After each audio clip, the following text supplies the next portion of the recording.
অয়ন কুয়োর অতলে হারিয়ে যাওয়ার পর নীল পাগলের মতো গ্রামে ফিরে এল, কিন্তু গ্রামের কেউ তাকে সাহায্য করতে রাজি হলো না। সবাই শুধু একটা নাম নিল, কালো দিঘির ডাইনি। নীল জানতে পারল এক সময় এই কুয়োর জল ছিল অমৃতের মতো, কিন্তু এক বিশ্বাসঘাতকতায় সব বদলে যায়। নীল রাতেই আবার সেই কুয়োর ধারে গেল, এবার সাথে আছে এক বৃদ্ধ তান্ত্রিক। কুয়োর পাড়ে গিয়ে নীল দেখল সেই সাদা শাড়ি পরা বৃদ্ধাটি অয়নের জামাটা নিয়ে হাসছে। তার চোখের জায়গায় শুধু দুটো জ্বলন্ত কয়লা।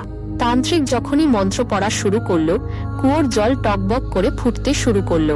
হঠাৎ কুয়োর ভেতর থেকে উঠে এল অসংখ্য কঙ্কাল। তারা নীল আর তান্ত্রিককে ঘিরে ধরল।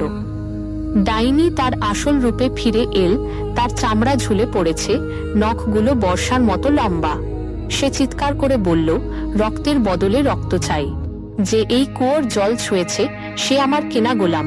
তান্ত্রিক তার ঝুলি থেকে একটা পুরনো রক্ষা কবচ বের করল,